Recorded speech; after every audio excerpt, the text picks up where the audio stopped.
Now at 11, Unsung Hero. Hear from a dispatcher on duty the morning of the school bus tragedy and find out how she was able to get help to the scene during such a stressful time. I, in my mind, try to put myself on scene with them. Plus, he's a decorated Fort Wayne veteran who, despite his eyesight, is still getting strikes and has stories to spare. And high winds in the forecast. How are they preparing for the Night of Lights in downtown? Louis Tran has a live report. The news starts now.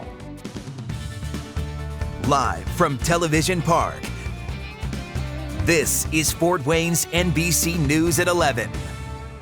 Kids crying.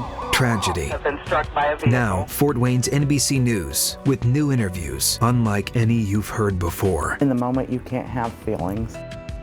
Yeah, everyone in the fort remembers the school bus tragedy last year in Rochester. 3 siblings hit and killed, and a 4th child critically injured as they crossed a state highway to board their school bus. First at 11 tonight, Linda's sit-down interview with someone who played a key role in getting help to that scene. Tom, imagine being the person on the other end of that 911 call. I actually talked with the Fulton County dispatcher who was trying to keep a woman at the scene calm so that woman could be her eyes and ears. A dispatcher's responsibilities involve split-second decisions and managing stress. They are often the unsung heroes. October 30th, 2018, State Road 25 in Fulton County. Reference children that were getting on the bus.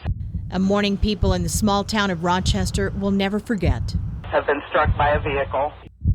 The losses of 6-year-old twins Xavier and Mason Engel and their 9-year-old sister Olivia Stahl, then 11-year-old Maverick Lowe critically hurt. It was a typical morning. You know, we were fixing our breakfast and 911 rang, and that was it. Since then, we've heard from family members, investigators, and people who live there, but not from the people on the other end of those emergency calls. In the moment, you can't have feelings, or you're going to lose it. Krista Sutton served a decade as an EMT and has been a dispatcher for just over 20 years. She remembers hearing one thing in the background of her call as she got information from a witness trying to keep that woman calm. Kids crying. Eventually, when things calmed down, she called her boss, Fulton County 911 Director Gail Karras, who's been in the field more than 20 years. That's when Sutton cried. And I knew as soon as she said my name, I knew something was wrong. I personally have never, ever witnessed anything like that. A dispatcher's job requires intense training, multitasking, compassion, and understanding, no matter what. If they took the time to call 911, that's an emergency to them. Think about what a dispatcher can hear on the other end of a 911 call. Sometimes it's a person's final breath at a time of tragedy, but other times it can be a baby's first cry. Oh, you got to keep your calm, otherwise you'll lose control of the caller.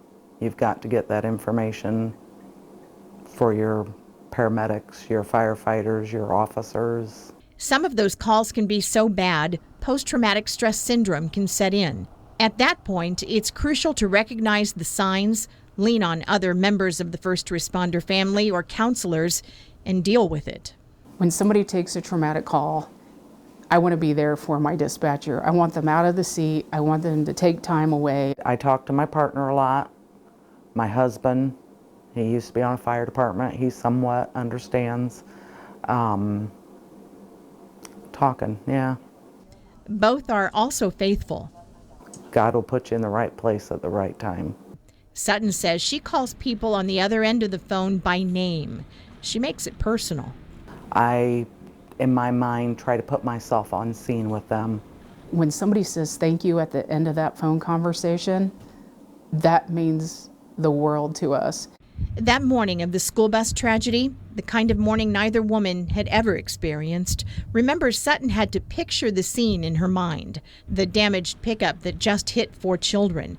The school bus with its stop arm out and lights flashing. She wasn't there.